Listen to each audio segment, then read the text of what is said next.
Okay so hello guys, welcome back to my YouTube channel Tradex. यार, नाम थोड़ा ना मेरे को समझ नहीं आ रहा। ऑलरेडी काफ़ी सारे इस नाम से चैनल शायद बने हुए हैं, मैंने देखा तो नहीं है, बट मेरा भाई बता रहा था कि यार बने हुए हैं। तो यार, आपके पास कुछ सजेशन हो ना तो मेरे को ज़रूर बताना कि अपने यूट्यूब चैनल का मैं क्या नाम रखूँ। वैसे दो तीन मैंने सोचा है, लेकिन आपकी तरफ से भी सजेशन आएंगे तो हो सकता है कि एक नया नाम मिल जाए। चलो, अब ये तो बात हुई यूट्यूब चैनल की।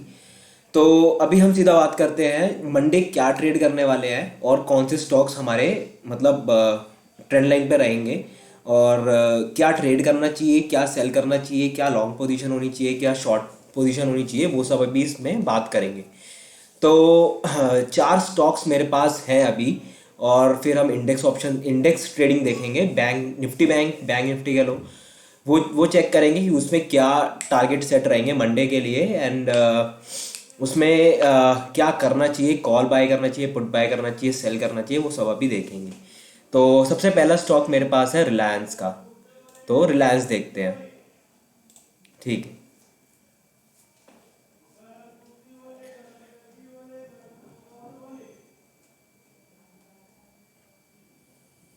ओके। सो रिलायंस के बारे में ना मैंने काफ़ी चीज़ें लिखी हुई थी जो मुझे दिखी थी। और अभी इसको ना धीरे धीरे समझते हैं कि हो क्या रहा है स्टॉक में। तो रिलायंस क्यों नहीं बढ़ पा रहा, या ट्रेडिंग ख़त्म हो रही है, या लोगों को अभी भी फियर है कि जो अमेजन वाला केस है वो अभी भी इसके लिए सेटबैक है। तो देखो यार, होता क्या है कि जब स्टॉक्स के सेंटिमेंट्स हिल जाते हैं ना तो स्टॉक अंडर परफॉर्म करने लगता है। अभी निफ्टी फिफ्टी भी बहुत ज़्यादा ऊपर है, लेकिन ये स्टॉक तब भी ऊपर नहीं जा रहा है। तो इसमें हम पहले चेक करते हैं कि सेलिंग क्यों आ रही है, और सेलिंग आ रही है तो कितनी सेलिंग आने वाली है, और कहाँ तक इसे शॉर्ट करना है। तो मैंने कुछ चीज़ें इस पे ट्रेस करके रखी हुई थी। पहले मैं इसका एक चार्ट दिखाता हूँ जो मैंने खुद इस पे थोड़ा काम किया था। तो हुआ क्या था कि अगर मैं इसके डेली चार्ट पे देखता हूँ, तो यहाँ पे मुझे पहला ABCDE पैटर्न बनता हुआ दिखा, जो कि कहीं ना कहीं कंसोलिडेट कर रहा था एक ही प्राइस पर।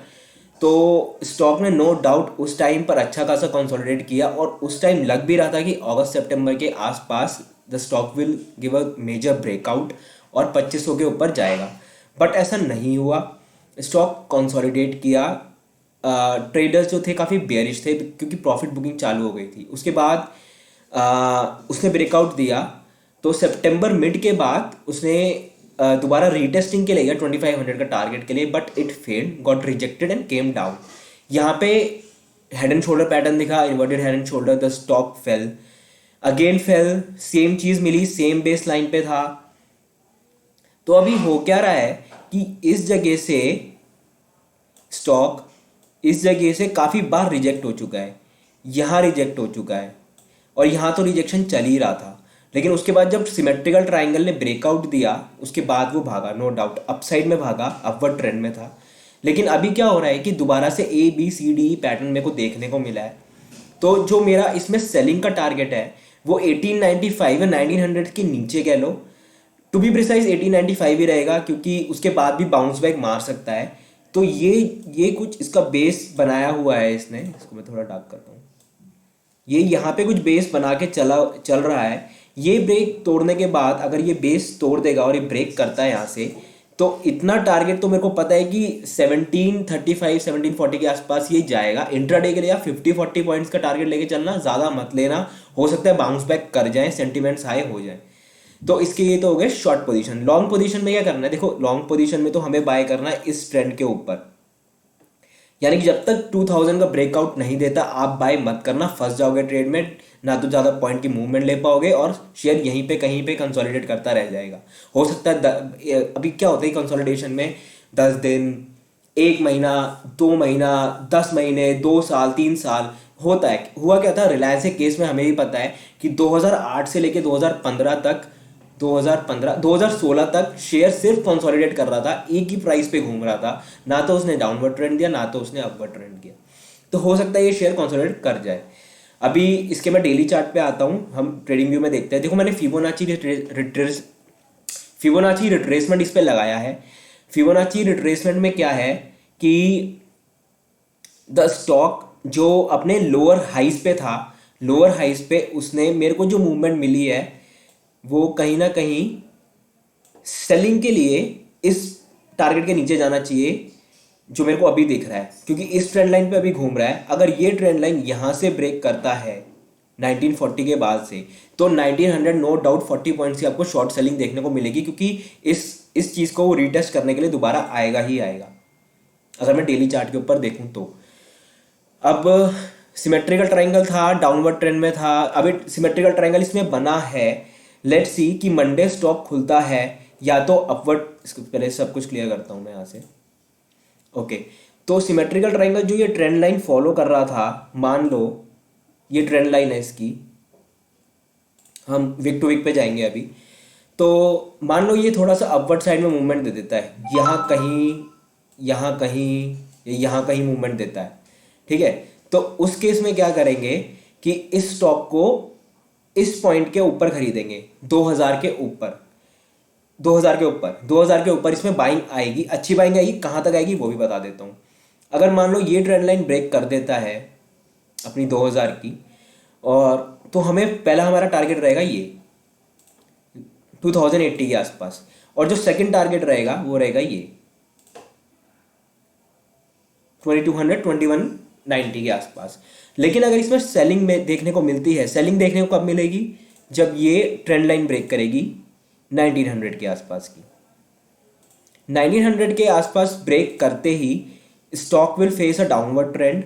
कहाँ तक जाएगा, फर्स्ट रीटेस्टिंग लेवल ये होगा, ये रीटेस्ट करेगा, यहाँ से बाउंस बैक मिलता है तो हो सकता है शेयर यहीं पे कंसोलिडेट कर जाए, या हो सकता है इस ट्रेंड लाइन को ब्रेक करके फिर से आपको मूवमेंट दे दे। तो इस चीज़ को ना खुद भी एनालाइज कर लेना, देख लेना स्टॉक कैसे मूव कर रहा है। तो ये मैंने लॉन्ग और शॉर्ट दोनों पोजीशन टारगेट दे दिए हैं, इसको देख लेना। सेकंड स्टॉक की बात करते हैं, ओलेक्ट्रा ग्रीन टेक। अभी जो ग्रीन टेक का शेयर है, आपको पता है कि टेक इंडस्ट्री, ये टेक इंडस्ट्री से तो नहीं है बट ये बैटरी का शेयर है। अभी इसमें है क्या कि ये manufacturing and sale of electric buses and polymer insulators के अंदर ये इंडस्ट्री है, तो ये चीज़ की सप्लाई करती है। तो अब देखो इसके डेली चार्ट पे मैं देखता हूँ, वन डे चार्ट, पहले 1 आवर टाइम फ्रेम पे देखते हैं। वन डे पे तो मैं आपको समझाऊंगा ही। देखो अभी इसमें देखो कि 50 EMA का कितना अच्छा सपोर्ट है। अगर मैं इस ट्रेंड लाइन को थोड़ा एक्सपैंड भी करता हूँ, ओके, सो मान लो ये कहीं इसी रेंज में घूमती रहती है और इसको यहाँ तक बेस बना के चलती है, और तो नो डाउट इसमें हमें काफ़ी अच्छे टारगेट देखने को मिल जाएंगे, क्योंकि स्टॉक देखो अभी रैली शो कर चुका है काफ़ी टाइम तक। इसने देखो यहाँ पे कंसोलिडेट किया इस प्राइस लाइन पे, and the stock have to give this a breakout. तो कहाँ पे ब्रेकआउट दिया, जब इसने जब इसने अपना head and shoulder pattern break करने की कोशिश की सेम बेस लाइन पर, तो स्टॉक अपवर्ड ट्रेंड में आ गया। तो अब इसमें रैली कैसे देखने को मिल रही है, देखो इसमें जो रैली है वो सीधा सीधा इसने ट्वीजर टॉप, इसको कहते हैं tweezer top, tweezer top candles बनाई है। ये ट्वीजर टॉप है और ये ट्वीजर टॉप है। देखो यहाँ पे ना अपर सर्किट भी लग चुका है। अगर मैं इसको जूम इन करूं तो यहाँ देखो ये अपर सर्किट लग चुका है इस वाली कैंडल पर। नो डाउट अब ये स्टॉक हो सकता है कि मंडे को अपर सर्किट पे गैप अप के साथ ओपन होता है, तो नो डाउट ये अपर सर्किट ही मारेगा, तो बाइंग नहीं कर पाओगे। तो करना क्या है कि इसको वॉच करो, 15-20 मिनट्स वॉच करो।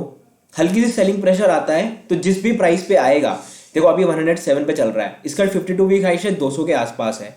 और या तो देखो शेयर क्या कर रहे हैं, या तो वो 52 वीक हाई बना रहे हैं, जो बना चुके हैं वो अब बनाएंगे।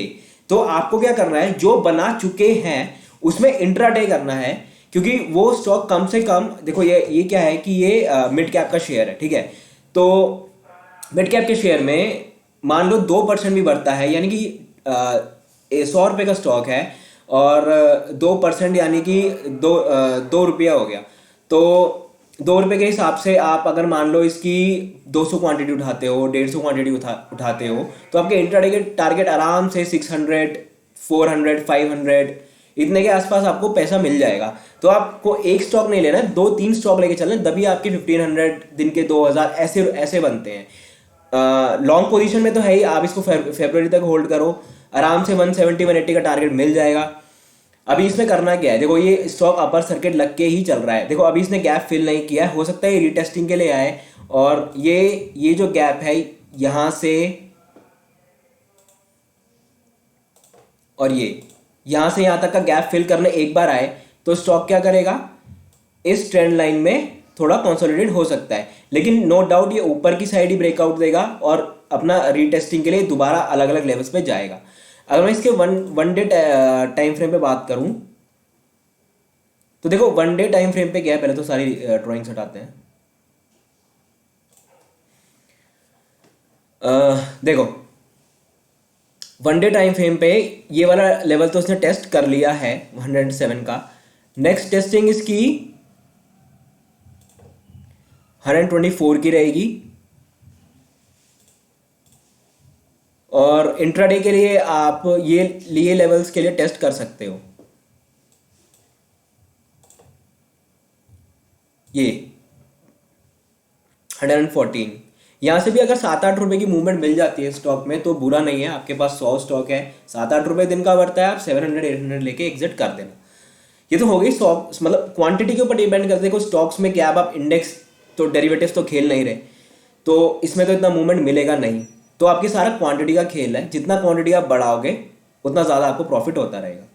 तो कैपिटल भी उसके हिसाब से ही चाहिए रहेगा, तो वो चीज़ एनालाइज करना। अब ये स्टॉक फॉल करता है तो कहाँ तक इसका स्टॉप लॉस रखना है। देखो ये अगर रीटेस्ट करने के लिए आता है मंडे को तो टारगेट जो पहला रहेगा वो 89 का रहेगा। अगर ये स्टॉक दिन का 20 रुपये 30 रुपये बढ़ता है तो नो डाउट उतना गिर भी सकता है। तो ये मत रहना कि यार ये 20-30 रुपये गिर कैसे गया। All depends upon the traders कि वो कितना प्रॉफिट बुक करना चाह रहे हैं। देखो वॉल्यूम नो डाउट इसमें बड़ी है और बढ़नी भी चाहिए, क्योंकि आफ्टर द बजट जो उन्होंने budget not the budget but after the package which was announced in सितंबर और जिसके बाद सारे टेक शेयर्स और जितने भी बैटरी शेयर्स हैं, एविएशन इंडस्ट्री, ये सब अभी बूम पर है। तो ये अभी रैली इसमें शो करने को मिलेगी। आप स्टील इंडस्ट्री को उठा के देख लो, ऑटो इंडस्ट्री को उठा के देख लो, ये सब अभी रैली शो कर रहे हैं। तो why not to invest in these stocks जो अभी रैली शो कर रहे हैं। तो ये हो गए पोजिशनल टारगेट अगर आपको लॉन्ग जाना है। अगर आपको फरवरी तक होल्ड करना है, वेट करो। 180-190 का टारगेट कहीं नहीं गया। This stock will go and retest this level first. 165 का तो टारगेट है and I am bullish in this stock. ये मेरी पोर्टफोलियो में खुद है अभी। मैंने इसको शायद 90 रुपीज़ पे बाय किया हुआ है, तो इसको देख लेना। आपके पास आ जाएगा 89-90 के आसपास। मैंने इसे बाय किया था हफ्ते भर पहले, तो उसके आसपास ही घूम रहा था। तो स्टॉक नो डाउट अच्छा है। शॉर्ट पोजीशन दे दी है, स्टॉप लॉस ला के रखना। अगर आप कल बाय करते हो 110 के ऊपर बाय करना, 107 से नीचे बाय मत करना, 110 के ऊपर जाने देना। अगर 100 रुपीज़ का टारगेट, अगर ये 100 रुपीज़ से नीचे आता है कल रीटेस्टिंग के लिए, तो इसका जो शॉर्ट साइड में टारगेट रहेगा इंट्राडे के लिए वो 90 रुपीज़ तक का रहेगा, क्योंकि 10 रुपये गिर सकता है बड़े प्यार से। सेकंड स्टॉक आते हैं इंडिगो, जो कि खुद मेरी पोर्टफोलियो में। देखो मैं स्टॉक सारे बोल देता हूँ जो मेरी पोर्टफोलियो में है। मैं कुछ स्टॉक्स पर बुलिश रहता हूँ, बुलिश इन द सेंस मतलब लॉन्ग पोजीशन में रहता हूँ, और कुछ स्टॉक्स मैंने खुद बाय करके रखे हुए थे जुलाई से, अगस्त से, जून से। अब उन्होंने अच्छा खासा परफॉर्म शो करना किया है, तो अब वो अच्छा खासा परफॉर्म कर रहे हैं। तो बात करते हैं अभी इंडिगो की। इंडिगो में क्या है कि अभी ये हल्का सा गैप मुझे दिख रहा है, लेकिन ठीक है इसके डेली चार्ट पे उसके बाद ये अच्छी रैली शो कर रहा है। अभी क्या किया है कि देखो स्पाइसजेट देख लो, आप इंडिगो देख लो, या कोई भी एविएशन इंडस्ट्री का आप स्टॉक उठा के देखो। गवर्नमेंट ने क्या किया 4 दिसंबर को 70% कैप हटा करके 80% कैप कर दिया। अब ये 70% कैप है क्या? देखो 70% कैप इस नदी में था 70% ऑफ कैपेसिटी कि जब वो एयरलाइंस पैसेंजर्स को ले रही थी। Now they have increase to 80%। उसके बाद भी क्या किया है, फ्रीक्वेंसी जो ट्रैवल की है वो बढ़ा दी गई है फ्लाइट्स की। उसी वजह से भी stocks they are showing a good rally. तो स्टॉक में काफ़ी अच्छा मोमेंटम है। अपने 50 EMA को तोड़ रहा है, 50 EMA को तोड़ भी रहा है प्लस बेस भी बना रहा है उसको, और अच्छा खासा सपोर्ट लिया हुआ है। सपोर्ट इसका शॉर्ट साइड में मेरे को 1600 का क्लियर सपोर्ट दिख रहा है। ये जो सपोर्ट है, क्योंकि यहाँ पे इसने एक सपोर्ट बिल्ड किया था खुद से। इसके डेली चार्ट पे मैं देखता हूँ, डेली चार्ट तो देख लिया, 1 आवर टाइम फ्रेम पे देखते हैं। 1 आवर टाइम फ्रेम पे, हाँ 1 आवर टाइम फ्रेम पे भी इसका 1600 का अच्छा खासा सपोर्ट है, क्योंकि यहीं से इसने एक ट्वीजर टॉप बना के दिया था। देखो साफ साफ दिख रहा है, इधर बुर्ज खलीफा जैसी कैंडल्स इसने बनाई हुई है। यहाँ पे रीटेस्ट करेक्शन होने के बाद कर चुका है, जो कि गैप फिल करना था, यहाँ पे उसने गैप फिल किया। गैप फिल करने के बाद टेस्ट किया, रीटेस्टिंग के बाद ऊपर चला गया। अभी यहाँ पर भी गैप फिल हो गया, मुझे लगा गैप फिल नहीं हुआ था लेकिन गैप फिल हो चुका है। तो स्टॉक अभी रीटेस्टिंग के लिए तो इतनी जल्दी नहीं आएगा, ऑल्दो इसने अपना 52 वीक हाई अब बनाया है। तो अपने 52 वीक लो पे तो आएगा नहीं, लॉकडाउन तो लगने नहीं वाला। So why not to buy this share. अब देखो बाय करना कहाँ है। अगर मंडे स्टॉक फिर से कैप अप के साथ ओपन होता है, और वैसे ये फ्राइडे को ही 100 रुपीज़ भाग गया था ऊपर, तो अच्छा मोमेंटम इसने शो किया था। तो इसमें देखते हैं। Okay, so okay good.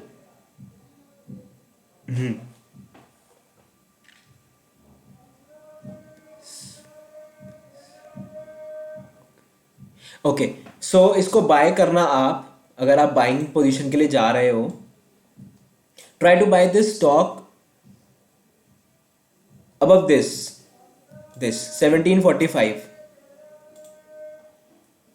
1745 के ऊपर बाय करना और शॉर्ट साइड में सेलिंग करना इसके नीचे। अगर 1710 का ये नीचे ब्रेकआउट देता है, यहाँ से अगर सेलिंग देखने को मिलती है यहाँ पे, तो डाउन साइड में इसको सेल करना। सेल कहाँ तक करना है? यहाँ तक, ये सपोर्ट जो इसने बिल्ड किया है 1644। तो इंट्राडे में हो सकता है 80 रुपीज़ का आपको पॉइंट्स दे दे, 80 रुपीज़ तक के पॉइंट्स दे दे, या 80 पॉइंट्स दे दे, आप ऐसे कह लो। उससे होगा क्या कि शॉर्ट अगर ये 100 रुपये भागा भी है तो 100 रुपये नीचे भी आ सकता है। तो अगर आप सेलिंग कर रहे हो, सेलिंग करना 1700 के नीचे, और टारगेट रखना 1644 1645 तक के, इससे ज़्यादा नहीं, क्योंकि यहाँ से बाउंस बैक लेके हो सकता है दोबारा आ जाए। लॉन्ग पोजीशन में टारगेट इसके 1800 रीटेस्टिंग के लिए रहेंगे। हाँ, 1800 रीटेस्ट करेगा। रीटेस्ट भी क्या करेगा, अभी टेस्ट ही करेगा, क्योंकि अब तो ये स्टॉक बढ़ ही रहा है। तो 1800 का इसका पहला टारगेट रखते हैं।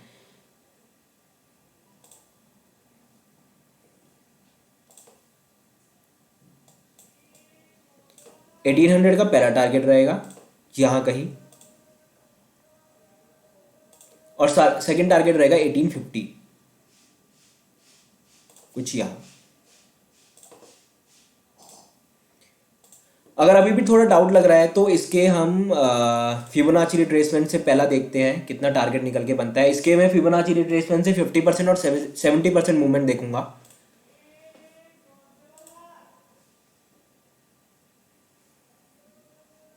अगर मैं अपना फर्स्ट टारगेट 1800 सेट करता हूँ, क्या ये टारगेट मेरे रचीव ओ गुड। अपने 50% ईएमए के हिसाब से, 50% रिट्रेसमेंट के हिसाब से the stock is performing good. अच्छा वॉल्यूम है, अच्छा ब्रेकआउट है, तो इसको हम 1745 के ऊपर ही बाय करेंगे और 1700 के नीचे शॉर्ट करेंगे। पहला टारगेट रहेगा मेरा 1800 का। देखो आप, ये देखो 0.5 जो है 50% है, तो 50% के ऊपर काफ़ी अच्छा मूवमेंट है। अगर अप साइड में, डाउन साइड में, और डाउन साइड में 70% के नीचे हमको सेलिंग देखने को मिल सकती है, तो सेलिंग यहीं तक करना। ये जो लास्ट रेजिस्टेंस है 1645 का। सेकंड देखते हैं कैडिला। अब जो कैडिला है,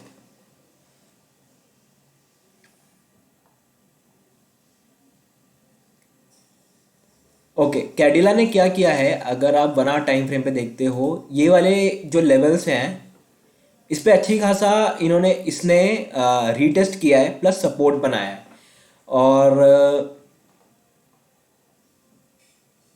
ओके ओके, सो इसको 1 डे टाइम फ्रेम पे देखते हैं। मुझे शायद कुछ दिख रहा है इसमें,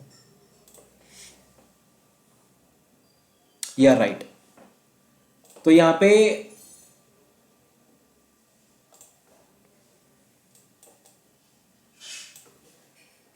क्लियर एक ट्रेंड लाइन फॉलो कर रहा है जो कि अपसाइड में है अभी। The stock is not facing any correction, but the stock is moving in a right direction. तो पोटेंशियल डायरेक्शन जो अप है, यहां पे देखो क्या किया है इसने। पहला यहां पे इसने एक हायर हाई बनाया, दूसरा हायर हाई यहां पे बनाया, और तीसरा हायर हाई यहां पे बनाया। तो इस चीज़ को हम जो भी ये पैटर्न बनाता है हायर हाइस का, तो उससे हमें क्या पता लगता है कि जो ट्रेंड लाइन है it's good, it's a good trend line, और उस ट्रेंड लाइन को अच्छे से रिस्पेक्ट कर रहा है। जब तक ट्रेंड लाइन को रिस्पेक्ट नहीं करता वहाँ पे वो क्लियर रिजेक्शन फेल करता है, रीटेस्टिंग के लिए अपने लेवल्स को आता है। अगर आप नीचे की ट्रेंड लाइन भी देखोगे, the stock is going for a rising wedge, but where, let's see,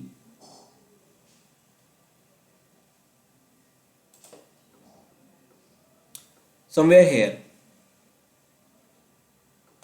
यहाँ कहीं मेरे को लगता है कि 500 का टारगेट के बाद it will come for a retest करेगा, क्योंकि देखो क्या हो रहा है कि स्टॉक यहाँ पे थोड़ा अपसाइड में मूव कर रहा है, तो वो ऐसे बाउंस ऐसे बाउंस ऐसे बाउंस ऐसे बाउंस लेके हो सकता है एक बार इसको फॉल कर जाए यहाँ पर।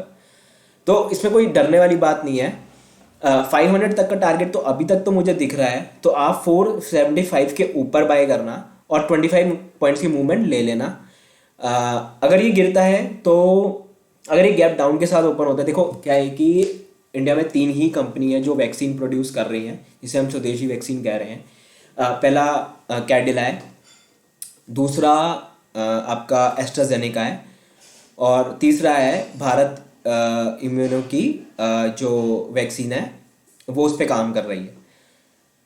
तो ये 3 चीज़ें काम कर रही हैं। अब 3 में से कोई ना कोई एक स्टॉक पे बूम तो आएगा ही, और कैडिला पे अच्छा खासा बूम आ चुका है अभी, तो 500 तक का लॉन्ग पोजिशनल टारगेट इस पर रहेगा।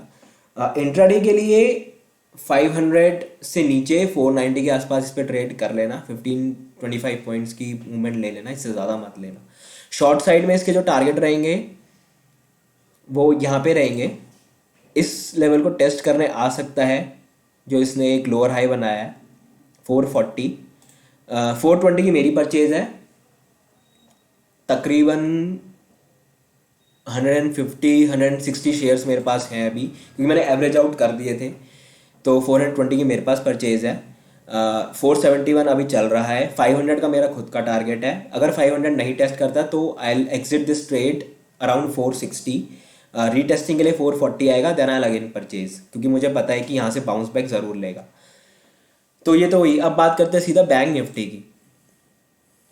देखो बैंक निफ्टी का पहले 15 मिनट टाइम फ्रेम पे देखते हैं, क्योंकि 15 मिनट्स पे काफ़ी चीज़ें दिख जाती हैं। यहाँ पे भी इसने देखो ट्यूजर टॉप्स बनाए हुए हैं, ये जो बुर्ज खलीफा वाली कैंडल्स है। देखो बैंक निफ्टी का ऐसा है कि बैंकिंग स्टॉक्स अप है तो बैंक निफ्टी भी अप है। सो जो पहला टारगेट है बैंक निफ्टी के लिए is to retest this level. अभी इसने रीटेस्ट नहीं किया, एक ही बार ही किया था पैंडेमिक के बाद। So this is somewhere around 30,000, 150 कह लो, 30,200। तो अभी bank Nifty is trading at 30,155। देखो गैप अप के साथ यहाँ कहीं ओपन होता है बैंक निफ्टी,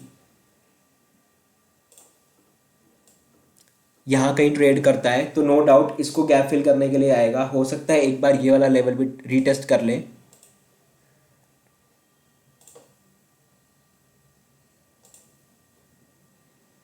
$21,990 के आसपास एक बार रीटेस्ट कर ले, लेकिन यहाँ से हो सकता है शॉर्ट एक बार बाउंस बैक लेके चला जाए। तो ये तो रही बैंक निफ्टी की बात। बैंक निफ्टी में क्या है कि देखो अगर आप बहुत ज़्यादा बुलिश हो इस डे पर, और मंडे को हो सकता है कि मार्केट ज़्यादा वॉलेटिलिटी ना दिखाए, तो आप क्या करना कि अप साइड में 150 पॉइंट्स का मूवमेंट रखना। 150 पॉइंट्स का क्यों बोल रहा हूँ, क्योंकि अगर यहीं से, क्योंकि अगर आप देखो बिल्कुल इसके लोअर एंड से उठाते हो, यहाँ कहीं से मान लो यहाँ कहीं से उठाते हो, तो आपको अच्छा खासा 30,000 के आसपास से लेके 30,200 तक की मूवमेंट मिल जाएगी। एट द मनी खेलना या इन द मनी रहना, out of the money option में मत जाना। मैं तो कहूँगा कि आप सेलिंग में जाओ। सेबी के रूल्स आपको पता ही है, वो रीडिफाइन हो गए हैं कि पहले सेलिंग में क्या था, MIS के थ्रू 1,60,000 का मार्जिन लगता है, जिसमें 25% अभी रिक्वायरमेंट होता है। तो अगर आप 25 क्वांटिटी उठाते हो तो 1,60,000 का 25% हो गया 40,000।